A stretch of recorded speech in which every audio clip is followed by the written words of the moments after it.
Welcome to Means of Grace, a podcast produced by the Western North Carolina Conference of the United Methodist Church.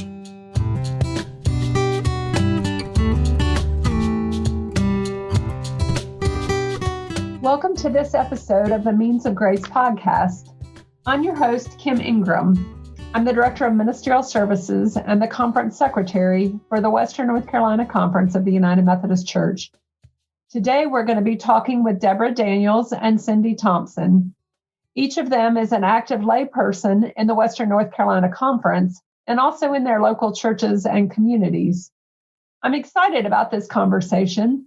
I think that our listeners will discover ways that you can be involved in the ministries of reconciliation where you live and in the things that you do. You will be inspired by the ways that Cindy and Deborah have been providing leadership, and you'll gain a better idea of how the ministries of reconciliation reflect our Wesleyan tradition, our biblical understandings, and really are a mandate for our churches.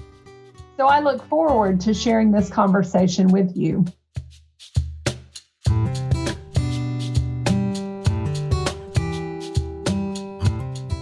In this episode of the Means of Grace podcast, we are talking about reconciliation and healing, specifically racial reconciliation, and how leaders in churches can help us move closer toward communities that reflect God's kingdom. We are delighted to have these two guests, Deborah Daniels, who's a member of Mount Tabor United Methodist Church in Winston-Salem, and Deborah is also a member of the conference leadership development team. Deborah has extensive experience in facilitating groups, and I also just learned that she has musical gifts, where she leads a community choir and participates in a church band. Recently, Deborah paused retirement to teach middle school business. She is one really busy lady. Our other guest is Cindy Thompson, the Executive Director of Boundless Impact and a member of Christ United Methodist Church in Greensboro. Cindy has been involved in many initiatives within the Western North Carolina Conference. Her call to the Ministry of Reconciliation has really led to the development of many of them, as Cindy has initiated and implemented Flame Builders, Innovate UMC, Truth Cafes, and Imagine Hub. We really appreciate Cindy's extensive leadership throughout the conference. 2020 brought us a pandemic, an election year with all of the changes and strife that came with that, and racial and civic unrest. We are now in 2021, and we want to look forward with hope, but we can't forget the work that still needs to be done. David Brubaker says that as leaders respond to the needs of a congregation, we must do so based on our deepest values and the wisdom of our own tradition. I wonder if we can start with this. What are the deepest values and wisdom in our tradition that undergirds the work you are doing? Deborah, would you be willing to share with us first? I think our deepest values are honesty and being sincere and being willing to hear and listen to what others have to say and be willing to accept others for whoever they are. Yes, that really is an important part of our tradition as United Methodists. Thank you. How about you, Cindy? Thank you, Kim, and thanks for having me with you today. I would say two things. I think first is just very simply our biblical mandate to love our neighbor.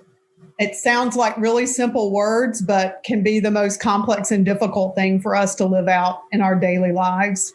And then I think second is our Micah 6:8 call to mercy, justice, righteousness, and humility. Cindy, those scriptures are really helpful to undergird this conversation today. And they also really align with the Wesleyan ideas of social holiness and personal holiness, kind of looking inward and looking outward at the same time. Deborah, I want to talk a little bit more about your experiences. As an active member of Mount Tabor, you established a Church for All People task force. I was hoping that you would tell us a little bit more about that. How did it come about, and what are some of the activities that the task force has hosted? Members of Mount Tabor have worked hard to expand our church personality to become welcoming to all as they interact with visitors and each other. And as a starting point, we started with diversity to form a work group to further his vision of becoming a church of all people. To make that vision a reality, it's important for individuals to search inside themselves for dealing with compassion, for accepting and welcoming others. Initially, we worked through various activities, including a quarterly movie and discussion series, often on Walk a Mile in My Shoes workshop, where participants look outside of themselves, looking at white privilege. Meeting with minority churches and non-Methodist faith institutions to develop a plan for worship and for service. To host activities of minority groups inside the church. Taking bus tours to East Winston to learn more about the establishment of the African American community in Winston-Salem. To host African American speakers to come and tell their stories. And then to identify, most recently, we did Be the Bridge, a church-wide book study by Latasha Morrison, just having people to have more experiences, step outside of their neighborhood to find other neighbors and connect outside of the Mount Tabor area proper. Wow, that's a lot of initiatives that you all have done over a period of time. That's impressive. Now, Mount Tabor is primarily a white church, right? I can probably count on two hands, how many African Americans are members of the church. So yes, it is. Since this is audio only and not video, I just wanted to mention that Deborah is an African American woman. So you are one finger of those two hands of African American members of Mount Tabor United Methodist Church. I was wondering if you could just tell us from your personal perspective, maybe how and why you've been a part of this initiative and what it's meant to you. I came to the church when Earl Wilson was the African American pastor who was appointed there, and he invited us there. And we liked what was going on. We liked the kinds of community activities that they were involved in. And my mom, who's 92 now, said, I like this. I think we should stay. And even after Earl left, Mark came. And the first week that Mark was at the church, he came to our house, and we live in East Winston, literally in the African American community. And he took the time to come to our house to speak with us and to meet with us. And we felt good about that. And we joined. I don't remember when we joined now. It's been some years now that we have joined now. And we're delighted to be there to worship with them and to help them, to help other members see what we see and feel what we probably have experienced. Cindy, I wonder if you would tell us about some of the work you've been doing with the World Cafe model. And I know we referenced this at the beginning of the podcast, but you've been hosting Truth Cafes. And now you have several offerings of the workshop, Racial Healing and the Gospel of Reconciliation. How has this ministry of reconciliation become important for you and developed over the last few years? Well, Kim, you know that I have you to thank for that, right? Because I didn't even know the phrase, the ministry of reconciliation, until you and I worked together in helping to launch the Space Between initiative. And I grew up in the Methodist Church, and I had never heard, the phrase, the ministry of reconciliation. But since you first helped name this call on my life, I've become a student of reconciliation, and it is truly a lifelong learning process. So the World Cafe model is a great dialogue tool, as it provides a safe environment and structure for people to have crucial conversations about divisive issues.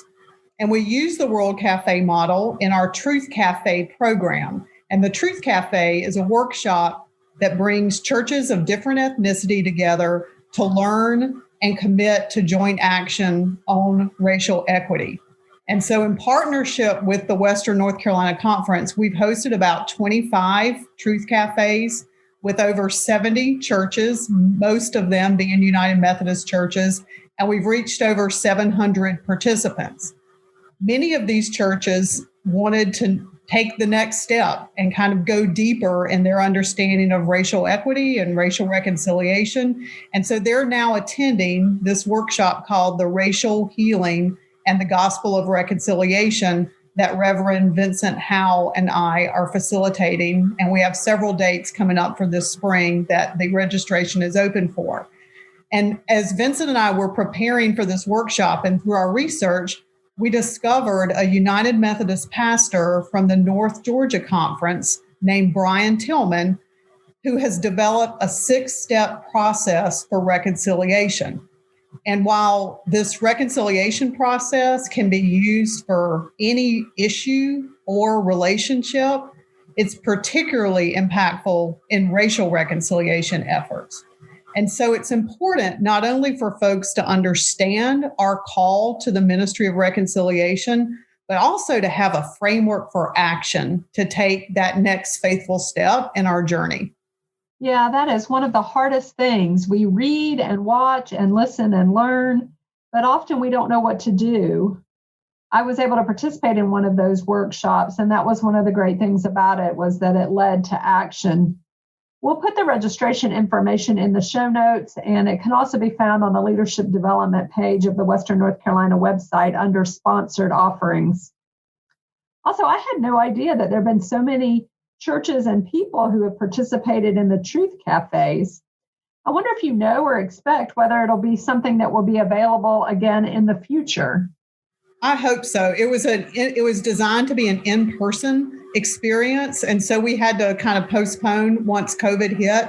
But hopefully there will be churches after the Racial Healing and Gospel of Reconciliation workshop who want to get back and do a Truth Cafe. In fact, Deborah's church, Mount Tabor, was in the process of planning one when COVID hit as well. So that could be a real possibility. This podcast will be released in February, and February is Black History Month. I had someone ask me a couple of years ago about how, and I suppose really wondering if, white churches recognize Black History Month. It was in a meeting, and she was reflecting out loud, wondering why it is that only Black churches seem to have that as a focus. And I wondered what you all would offer or have to suggest about that, about whether white churches understand the importance of focusing on the significance of Black History Month and maybe how they might do that. Cindy, would you share with us first, and then we'll ask Deborah the same question.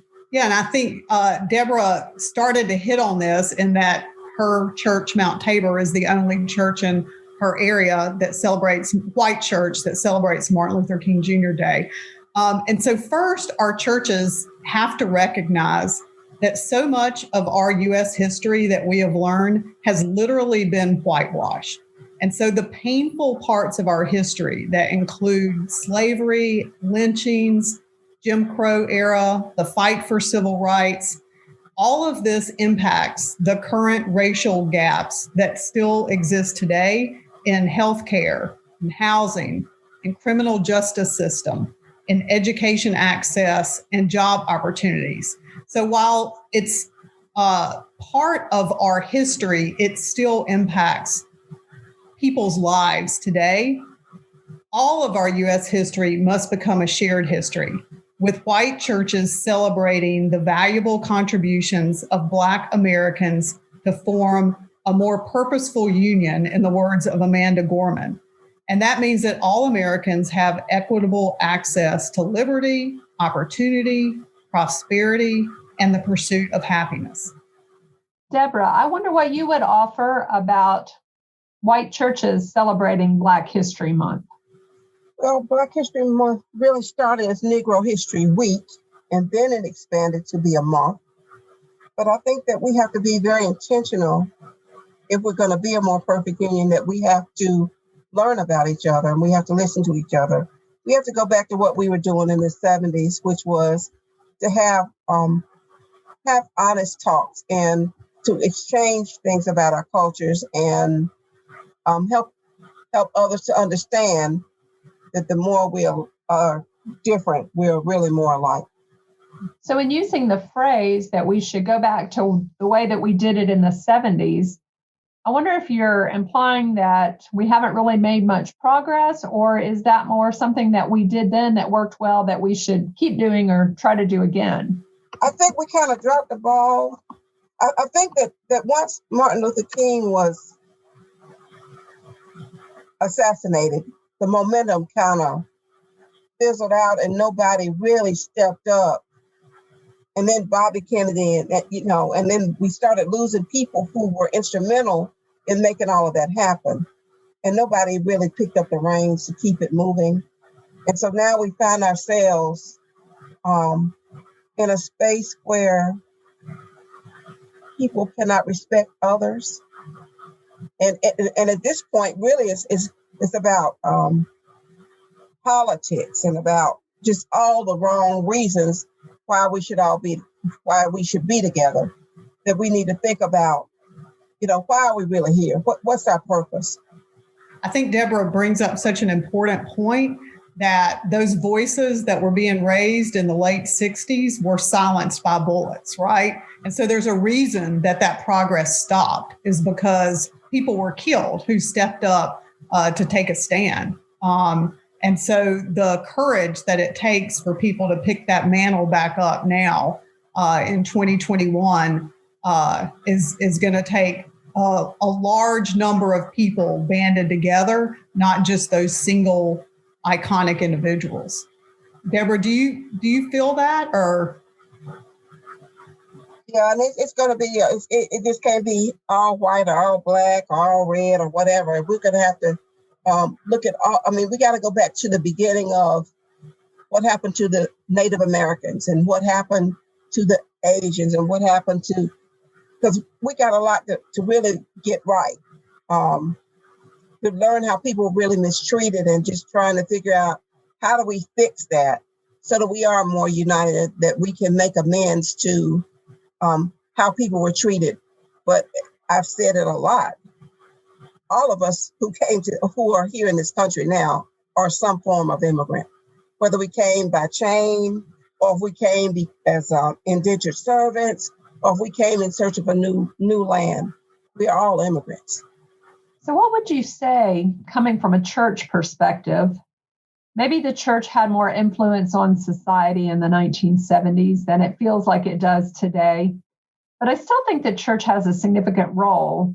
So I wonder about that, kind of following up with this conversation about what you think the role of the church is today. In the 70s, we at St. Paul United Methodist in Centenary, the youth did things together. We did pulpit exchanges with different, a white minister might have come to our church and our minister might have gone there, or exchange choirs or some kind of worship at the 11 o'clock hour, which of course is the most segregated hour in our land. But we did exchanges with pulpits and services. So I think that does help, and that gives people an opportunity to see how things are really alike, but different as well. So this does segue into something I've been thinking about. There's this theme in our new government administration around unity. It does seem that in our broken country, we are in a time that we need healing. But healing can't mean going back to whatever we considered normal before the pandemic. On a recent podcast, I heard Brene Brown quote Sonia Renee Taylor.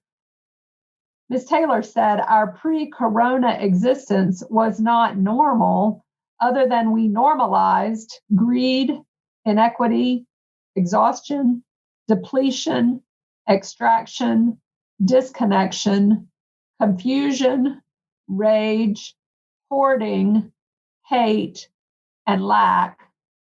We should not long to return, my friends. We are being given the opportunity to stitch a new garment, one that fits all of humanity and nature." It seems that maybe this is a statement with which both of you would concur. So I wonder if you have any suggestions for what next steps might look like as we move forward, or as we begin to think about a post-pandemic reality. Kim, I believe that God is always doing a new thing. And as difficult as these past 10 months have been, there is no going back to some pre-COVID status quo. During this time of continued and unprecedented disruption in our lifetimes, the church has a unique responsibility to usher in what could be the greatest movement of God in our history around unity and reconciliation. this is an area that the church, that's our DNA, is around unity and reconciliation. And so while perhaps the greatest divisions our country has faced since the Civil War exist right now, this is a time of great opportunity for our church, but we must become the church for all people. And that's the name of Deborah's team that she said earlier, is a church for all people. Loving all people, which means that we have to work for justice and prosperity for all people as well. I think it's very important for each person to look inside themselves and to recreate themselves, and to look at the needs of others. And the church needs to look at, okay, so what are we really supposed to be doing? Because right now we've proven that it's not about the church. It's not about the physical building. What can we do outside of ourselves? How do we step outside of our church to see the needs of others? I think that's very important in terms of, we know that we still have so many places where people are hungry or people without shelter. Just the basic needs. If we go back to the basic needs and back to the 10 Commandments, perhaps that will kind of refocus us on keeping the main thing, and that's God. So I heard recently on NPR that Representative Clyburn from South Carolina has submitted a proposal that Lift Every Voice and Sing become the national hymn. According to NBC News, Lift Every Voice and Sing emerged as Black Americans faced the threat of lynchings and the realities of segregation and discrimination. The NAACP leader, Weldon Johnson, wrote it originally as a poem in 1899 before his brother John Rosamond Johnson wrote an instrumental arrangement for it, making it a song in recognition of the Black freedom struggle to celebrate decades of overcoming and to hope for a better future. I know it might be familiar to many of our listeners because it's a hymn of our church, but I wanted to share just a few of the words. Lift every voice and sing, till earth and heaven ring, ring with the harmonies of liberty. Let our rejoicing rise, high as the listening skies. Let it resound loud as the rolling sea. It is a hymn of our church, and we don't have a national hymn, so this is kind of a new proposal. And I wonder what you thought about it. How do you think Lift Every Voice and Sing becoming a national hymn could help the country? I think I go back to Give Me Your Tithe, Your Poor, or With Liberty and Justice for All, or Sweet Land of Liberty. And so often that leaves out minorities and women because they were not thought of when the traditional national songs were written. So we need something that can unite us. And I think that music is the first, is one of the things that can unite us. And it's an idea to think about. Or maybe we need another one. Maybe we need to come up with whatever that is, but we do need to do something to be more inclusive. How about you, Cindy? So I think Representative Clyburn has a whole lot of power in Congress right now. So he may very well be successful. And I think for many people, certainly not all, but for many people, that it would be a song of healing and unity that's very much needed during this current climate. Interestingly, this hymn was first heard publicly during a 1900 celebration of the life of Abraham Lincoln. He kind of inspired the words of this hymn. And then in 1919, the NAACP adopted it as their official song.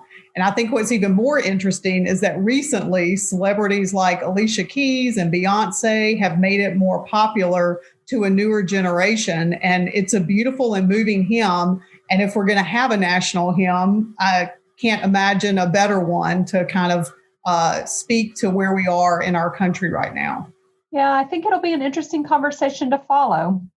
I'm with you. I kind of like the idea of having a hymn of the church, music from the church. And I agree with you, Deborah. Music does or can unite us in so many different ways. And Cindy, I agree. It'd be interesting with the pop stars popularizing it, that it might help it to become known and popular beyond the church. So there might be some neat opportunities. And some people might disagree with it. Many congregations have people who feel differently about many things. And so I'm afraid sometimes, in order not to step on anyone's toes, leaders feel the need to toe the line or maybe stay in the middle so they don't ruffle too many feathers.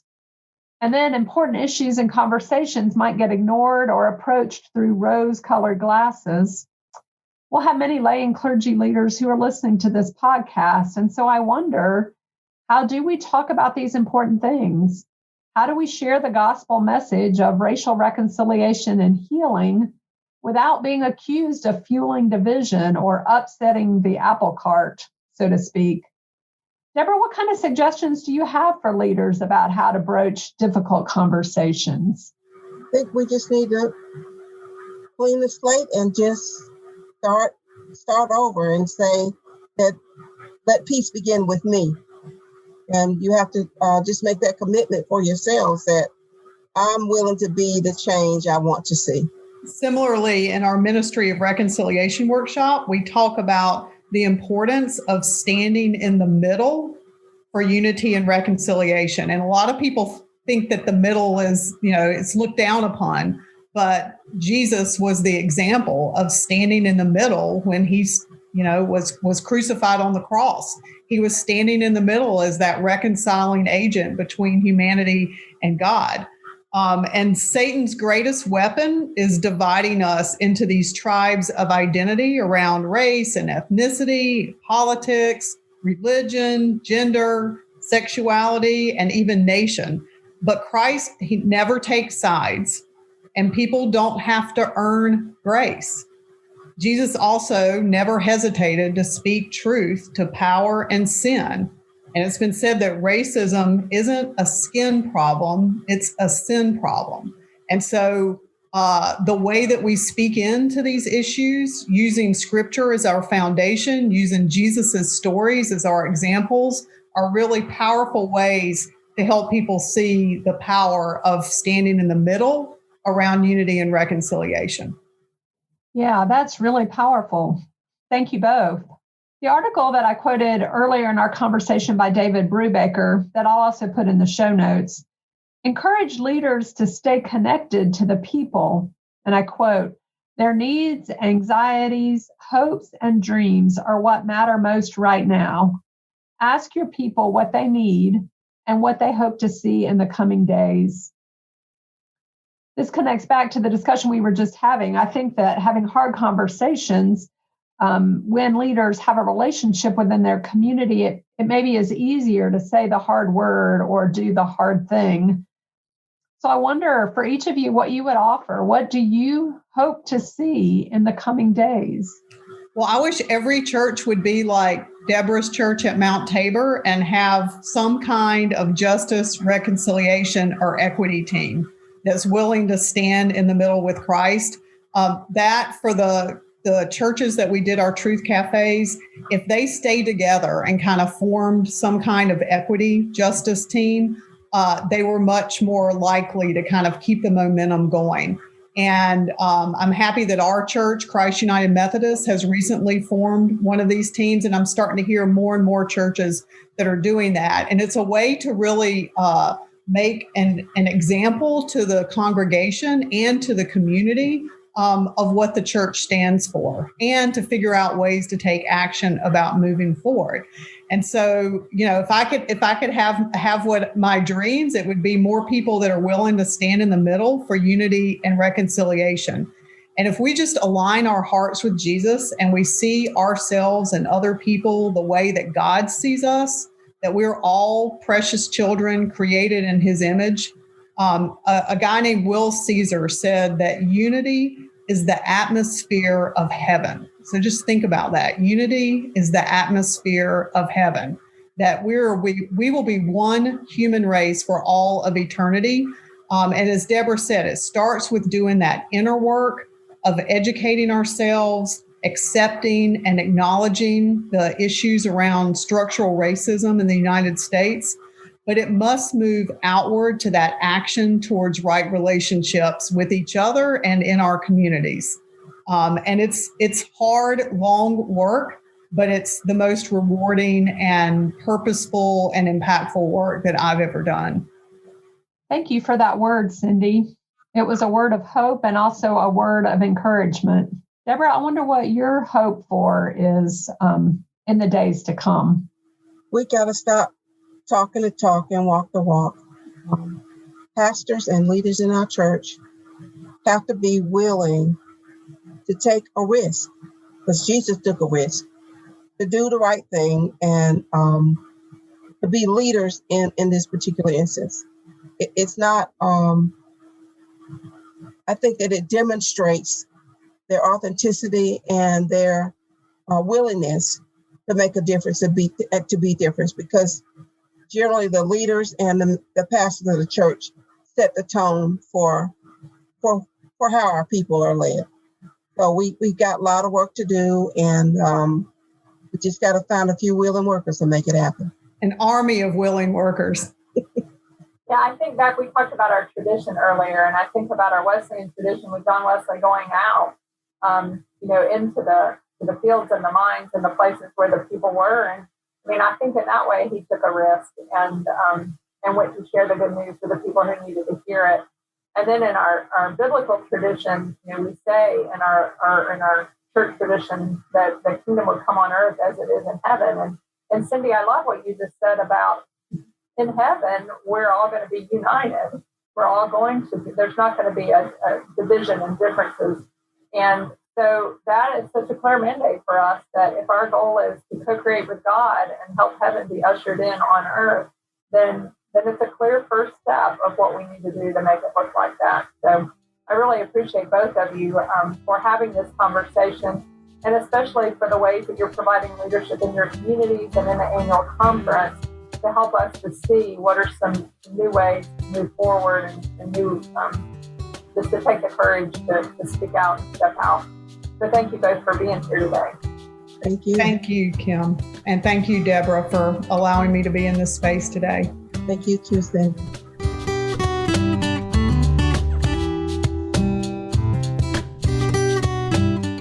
I am so grateful that Deborah and Cindy took time to speak with me today. I learned a lot and was just really motivated and energized by the ideas they had for how we can all participate in the ministry of reconciliation through our churches and in our communities and just individually. I feel like we've been challenged to be a part of an initiative that makes room and welcomes all of God's people. I hope that you have gotten something, a specific action that you might take as a result of listening to this podcast. And in the conference, I look forward to us really being the church that God needs us to be in order to help the kingdom come.